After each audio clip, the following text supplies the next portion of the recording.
Vlatipa Podcast. Ensemble, déconstruisons les clichés psy.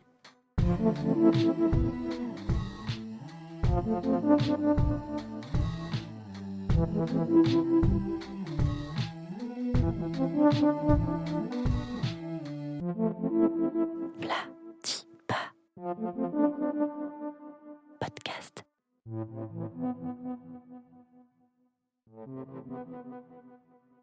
Hello, bienvenue sur Vlatipa. Aujourd'hui, et comme d'habitude, vous serez accompagnés par moi, Déborah. Et par moi, Solène. Bonne écoute.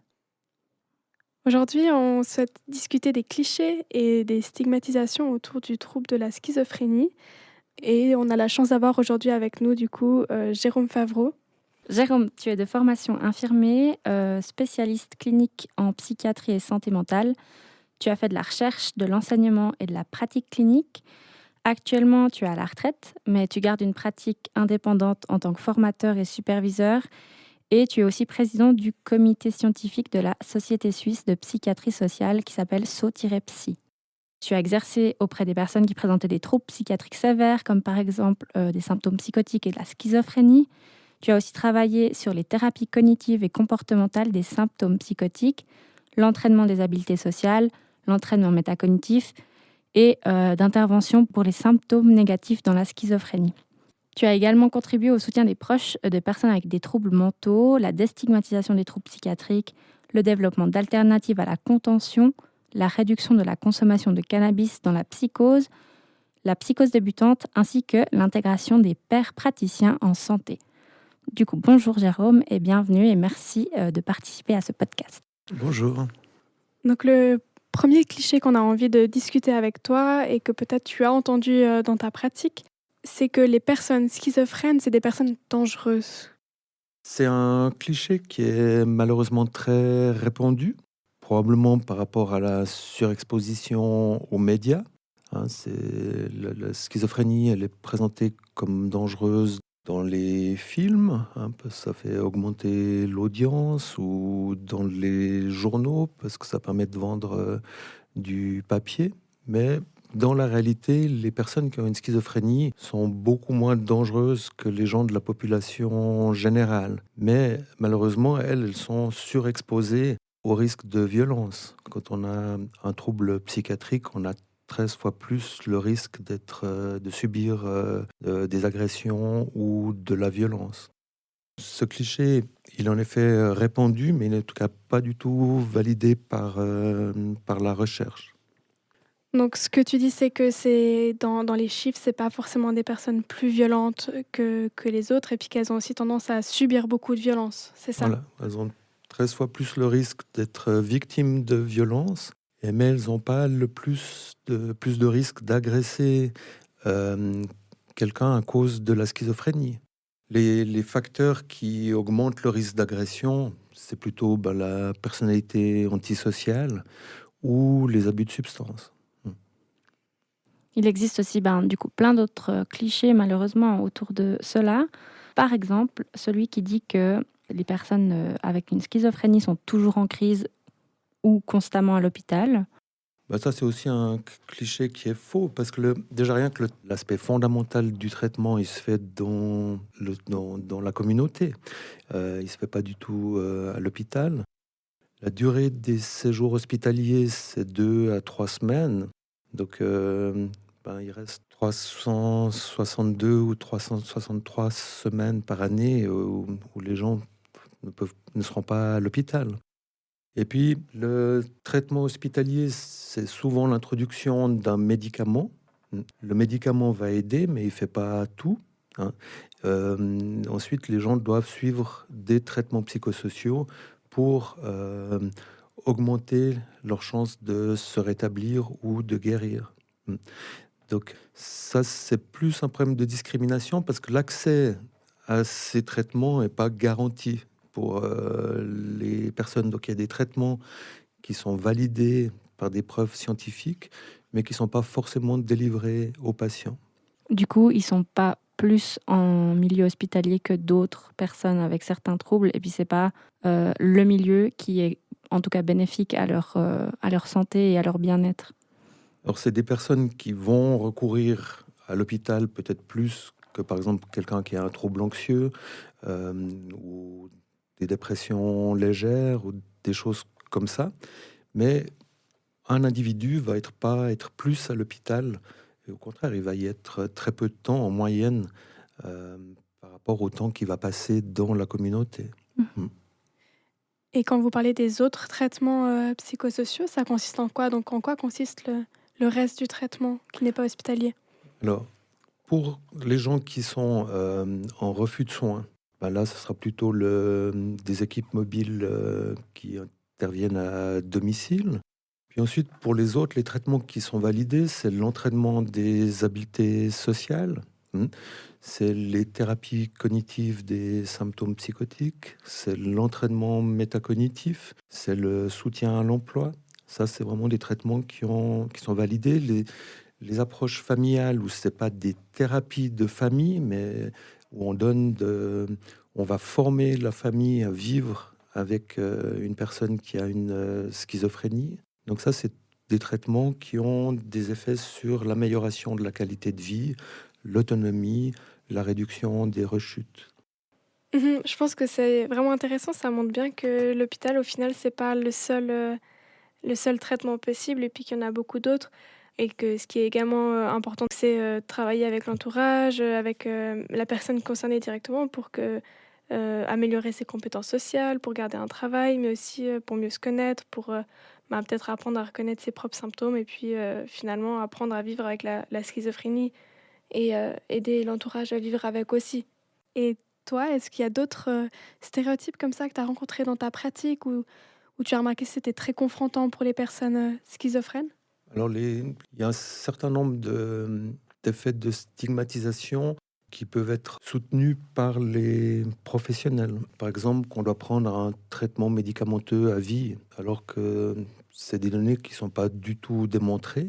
En plus, on n'a pas de données sur l'efficacité du traitement au-delà de 2 ans, par rapport au traitement neuroleptique. On sait qu'après 10-15 ans, la moitié des patients n'ont plus forcément besoin du médicament.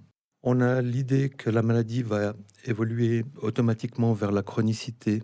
Ça, c'est un petit groupe de patients qui va évoluer vers la chronicité. C'est 30% des patients. 30% vont avoir un diagnostic de schizophrénie avéré, puis n'avoir qu'un épisode psychotique et ne plus en avoir le restant de leur vie. Donc, si on veut, un des gros problèmes, c'est que les stigmates sont construits sur souvent les patients qui vont les plus mal, mais qui sont une minorité. Ouais, j'allais dire, on parle plus des cas les plus graves et on oublie en fait que c'est différent chez chacun et chacune. Mais ce qui est hyper intéressant de savoir, c'est que le traitement médicamenteux, c'est pas forcément nécessaire à vie du coup, et aussi que le trouble, il n'est pas forcément chronique, puisque au final, un tiers des personnes ont un seul épisode psychotique dans leur vie. Mais du coup, est-ce que tu as pu constater encore, toi, d'autres clichés dans ta pratique? Alors, un autre cliché, c'est que par exemple, il ne faut pas discuter des idées délirantes et de la psychose avec la personne. Puis ça, c'est un grave problème parce que la personne avec qui élaborer. C'est comme si on disait on ne doit pas discuter des idées suicidaires avec quelqu'un qui a des idées suicidaires. Mais dans la psychose, c'est encore très fréquemment énoncé. On ne doit pas parler avec quelqu'un qui est délirant. Au risque de déclencher ou de délirer avec la personne ou de déclencher un épisode psychotique. Alors que les données scientifiques montrent que si on explore les idées délirantes avec la personne, ça va réduire son anxiété, ça va améliorer les idées délirantes. Alors souvent, ce qui se passe, c'est que les professionnels, quand ils discutent, ils veulent convaincre que la personne a tort. Alors que il faudrait, comme quand on discute avec quelqu'un qui est suicidaire, on ne va pas lui dire qu'il a tort. On va essayer de comprendre pourquoi cette personne veut se suicider. Mais avec les idées de persécution, avec les voix, c'est la même chose. C'est-à-dire on doit explorer qu'est-ce que la personne entend, qu'est-ce qu'elle vit, comment elle souffre, et on doit pouvoir discuter avec elle de ça. Parce qu'un travail important que va devoir faire le patient pour se rétablir, c'est de distinguer qu'est-ce qui fait partie de lui, de qu'est-ce qui fait partie de la maladie. Alors si on prend les voix ou les idées délirantes, elles font partie de la maladie, mais ce que disent les voix, c'est vraiment quelque chose qui est de très personnel, qui est très individuel, qui appartient à notre histoire. Par rapport aux idées délirantes, le contenu des idées délirantes, il va pas être le même pour tout le monde. Et chacun va avoir un contenu spécifique. Donc on doit comprendre avec la personne, explorer avec la personne pour l'aider à prendre de la distance. Donc ce n'est pas un sujet tabou qu'on doit à tout prix éviter de rentrer en matière. On peut en parler, essayer de comprendre l'autre et d'aller à la rencontre finalement de la personne avec qui on est. Voilà, et donc il y a des endroits sur la planète où c'est recommandé, où on sait, puis au niveau des résultats des études, on montre que ça améliore le pronostic des gens que d'explorer avec eux leur vécu et de les aider à prendre de la distance, de faire des expériences, tester les idées délirantes dans la réalité. Donc ça nécessite d'avoir une bonne alliance thérapeutique, un bon lien. Il faut que la personne ait confiance dans son soignant pour pouvoir en parler et explorer avec elle. Et puis pas, si elle continue à avoir des symptômes psychotiques, parce qu'il y a un groupe de gens qui répondent pas au traitement neuroleptique ou qui répondent très partiellement, si on va augmenter le traitement, la personne risque d'avoir plus d'effets secondaires et du coup de moins parler de son expérience et donc de moins pouvoir l'élaborer. Donc on a beaucoup parlé donc déjà de voix persécutoires, d'idées délirantes, d'hallucinations. Finalement, c'est quoi la schizophrénie? Qu'est-ce que c'est des symptômes psychotiques? Est-ce que vous arriveriez un peu à redéfinir un peu tout ça, à expliquer un petit peu tout ça? Alors, dans la schizophrénie, on peut avoir en effet des symptômes de distorsion de la réalité, qui sont les hallucinations. Le plus fréquemment, elles sont verbales. C'est une voix qui va te parler à la deuxième ou à la troisième personne, qui va être soit agréable, soit dénigrante. Le plus fréquemment, elle est dénigrante. Ça peut être des idées délirantes. Les idées délirantes les plus fréquentes, c'est des idées de référence. On est un peu comme dans le Truman Show. On a l'impression qu'on est au centre de l'attention de tout le monde. Ça peut être des idées de persécution. Ça peut être des idées d'être contrôlé. Ou ça peut être des idées religieuses ou des idées de grandeur. Donc ça, c'est ce qui est le plus fréquemment. Ensuite, il y a un autre type de symptômes, c'est les symptômes de désorganisation. La personne, elle peut avoir la difficulté à s'organiser dans des tâches plus ou moins simples. Elle peut, au niveau de l'expression, avoir de la difficulté à parler clairement. Elle va être floue, elle peut faire des associations d'idées qui sont un peu lâches. Sauter du coq à l'âne, voire même inventer des mots qui n'existent pas dans le dictionnaire. Puis le troisième type de symptômes, c'est des symptômes plutôt déficitaires. La personne, elle peut se retirer socialement, avoir de la difficulté, avoir une activité planifiée vers un but, une difficulté à ressentir du plaisir ou d'avoir envie de faire des choses, ou des réductions au niveau de l'expressivité, que ce soit au niveau verbal ou non verbal. Ça, si on veut, c'est les trois grands groupes de symptômes qu'on peut avoir dans la schizophrénie. On peut avoir les trois en même temps, on peut avoir deux des trois, un des trois ou plus aucun des trois. Donc ça, c'est les différentes options qui sont possibles. Puis la présentation de chacun de ces symptômes va varier un peu d'une personne à l'autre. Oui, c'est vrai, en fait, on parle tout le temps de la schizophrénie, mais finalement, chaque schizophrénie est un peu personnelle parce qu'elle dépend de chaque personne et comme chacune, on est différent. On peut vivre différemment sa schizophrénie, mais finalement, c'est qu'il y a quand même, donc dans le diagnostic, on reconnaît donc les trois groupes de symptômes, donc les hallucinations avec les idées délirantes, la désorganisation et aussi les symptômes que tu as dit, donc négatifs, où là, c'est plutôt un manque de motivation, où il y a moins d'émotions, etc. Et du coup, je me demandais avec tout ça, est-ce que ces symptômes-là, du coup, peuvent être plus ou moins forts à différents moments de la journée ou alors même sur le le mois ou même sur tout le trouble de la schizophrénie? On peut avoir des phases où on est bien, puis des phases de rechute, des phases où on n'a que des symptômes déficitaires, des symptômes négatifs. Il y a des périodes où on peut être, on appelle dans une phase un peu subclinique, on a des signaux d'alarme, mais on n'a pas franchement les symptômes. On peut continuer à faire un certain nombre de choses, mais on doit être attentif à prendre moins de risques, à avoir moins de stress, peut-être augmenter un petit peu les médicaments. Et puis, on a des phases où on peut aller mal, qui peuvent varier aussi d'une fois à l'autre dans leur durée. Ce qui reprend aussi ce que tu disais au début, on n'est pas tout le temps en crise, on n'est pas tout le temps à l'hôpital. Il y a des périodes où ça peut aller bien, des périodes où on peut gérer. Oui, on peut avoir des très longues périodes où on va bien, on peut guérir de la maladie, on peut se rétablir complètement. La différence entre la guérison et le rétablissement, c'est que dans la guérison, on est un peu comme avant, mm, avant de tomber malade. Dans le rétablissement, on est plutôt comme après, c'est-à-dire que on sait gérer sa maladie, on peut avoir les symptômes, mais ne pas être forcément impacté par ces symptômes. Mm. Dans la société, il y a plein de gens qui peuvent avoir des symptômes psychotiques et qui ne sont pas des malades. Donc quelqu'un qui a passé par l'épisode d'avoir été patient, d'avoir été malade, peut se retrouver comme ces personnes-là, c'est-à-dire avoir des symptômes mais ne pas être affecté. Même certaines vont décrire que certains symptômes leur sont utiles dans la vie parce que ça les avertit que le stress augmente ou ça leur met en évidence que ah tiens, il y a peut-être quelque chose là que je dois pas faire.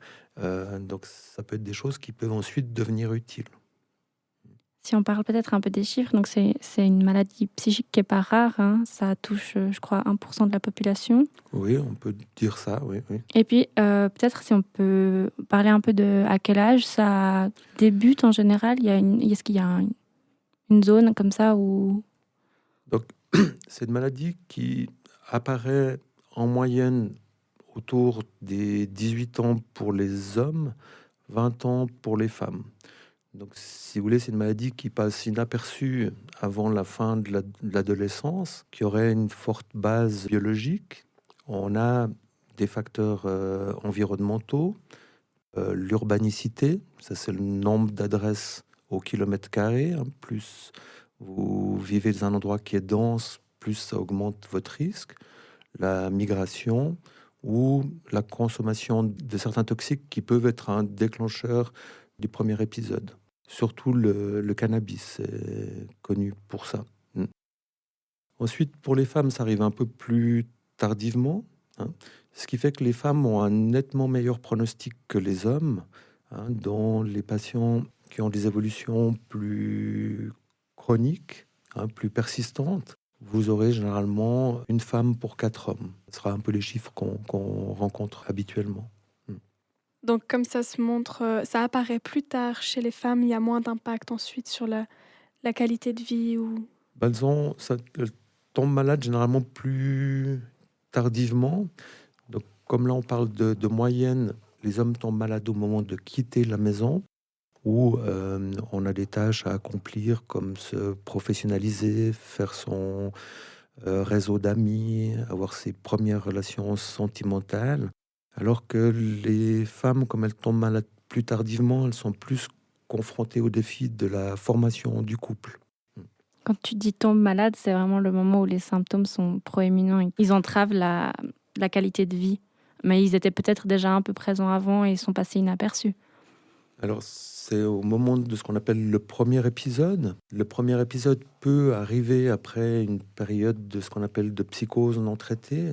Psychose non traitée, c'est le temps entre le premier symptôme et le premier traitement. Donc, en Suisse, on essaye de plus en plus de réduire ce temps en développant des programmes d'intervention précoce, hein, où on essaie d'intervenir avant le premier épisode. On sait que ça peut avoir un impact important sur l'évolution de la maladie et puis d'accompagner les personnes de manière intensive pendant cette période-là. Et tu as parlé tout à l'heure de cannabis. C'est vrai qu'on entend des fois que fume pas de cannabis, tu vas finir schizophrène ou des parents s'inquiètent beaucoup. Il en est quoi de cette situation? On sait que le cannabis va pas être la cause de la maladie, mais il peut contribuer à l'apparition de celle-ci. Donc, si on a un premier épisode psychotique alors qu'on consomme du cannabis, si on arrive à arrêter, on aura un meilleur pronostic que quelqu'un qui a un premier épisode psychotique qui n'a jamais consommé de cannabis. Donc, si vous voulez, c'est comme si on rajoutait une briquette dans le feu qui va augmenter le risque.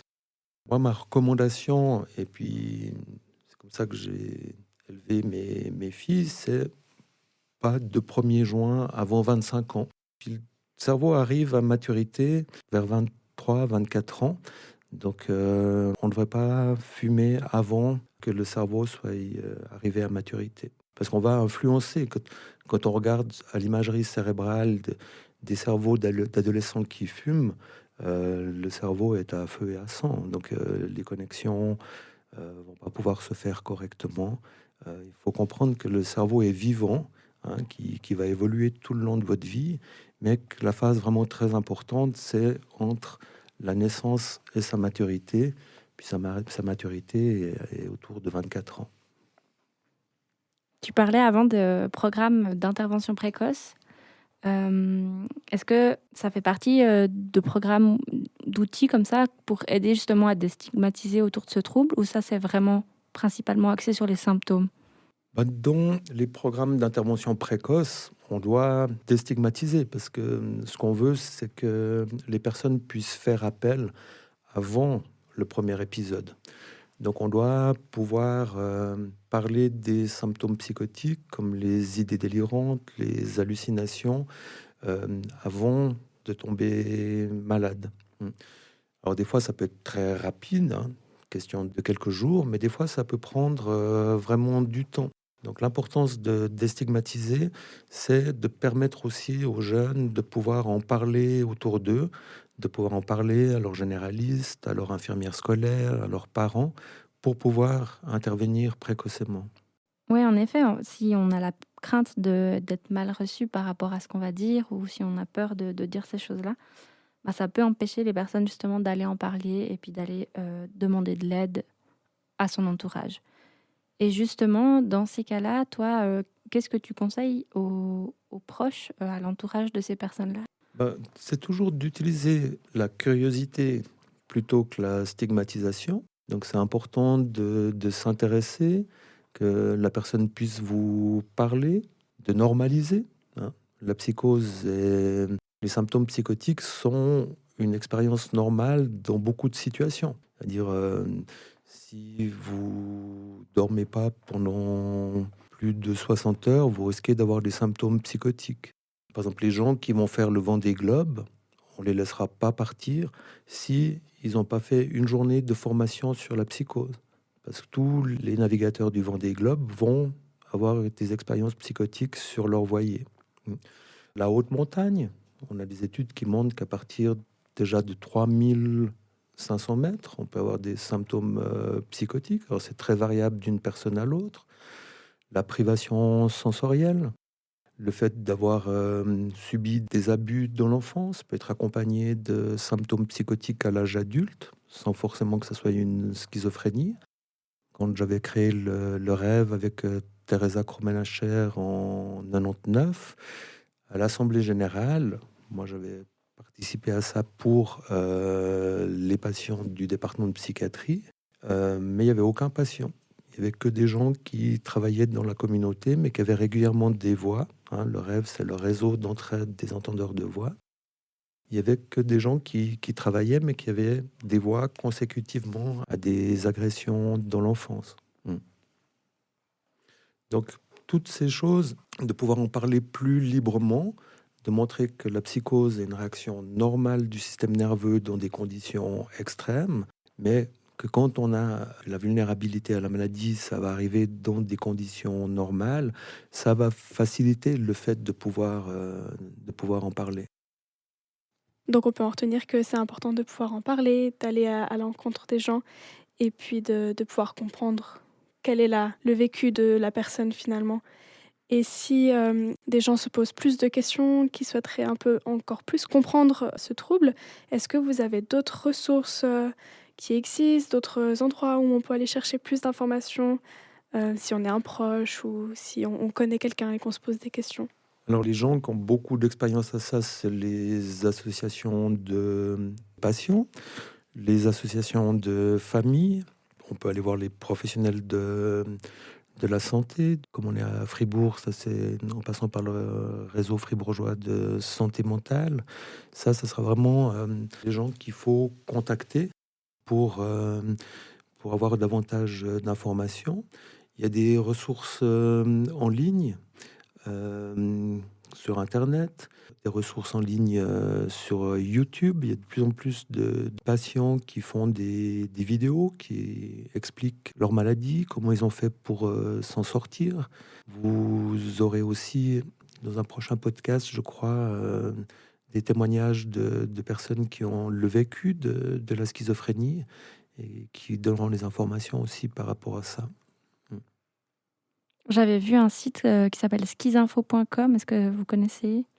Oui, alors moi j'ai un site qui s'appelle serétablir.net, mais qui est un site qui est plus pour les professionnels, mais qui est pas mal utilisé par les patients. Mm. Il y a le site sopsy.ch, qui est le site de la Société suisse de psychiatrie sociale. Euh, Peut-être que je vous donnerai une liste de sites que vous pourrez ajouter à la fin du podcast. Oui, volontiers, comme ça on pourra mettre, dans la description du podcast. Voilà, donc je pense qu'on a déjà pu aborder pas mal de stéréotypes aujourd'hui, autour de la schizophrénie et peut-être que ce qu'on peut retenir, c'est que non, les personnes schizophrènes ne passent pas leur vie à l'hôpital, elles sont pas plus dangereuses que, d'autres personnes. Au contraire, elles subissent beaucoup de violences. Mm. Il y a beaucoup de traitements qui sont mis en place, ça peut être médicamenteux, mais surtout social, psychosocial et c'est pas des personnes qui vont forcément être médiquées à vie. C'est des il y a des phases où ça peut aller bien, des phases où il faut rester attentif et puis, que c'est pas forcément chronique chez tout le monde. Des personnes peuvent avoir un épisode et qu'après elles soient, en guérison ou en rétablissement. En tout cas, merci beaucoup d'avoir, accepté de participer à ce podcast. C'était, vraiment chouette de pouvoir partager ce moment avec vous et puis, on vous souhaite, une bonne suite. Solène, Déborah, merci pour votre initiative. Je suis très content que vous m'ayez invité. Et bravo. Merci. Merci. À bientôt. À bientôt.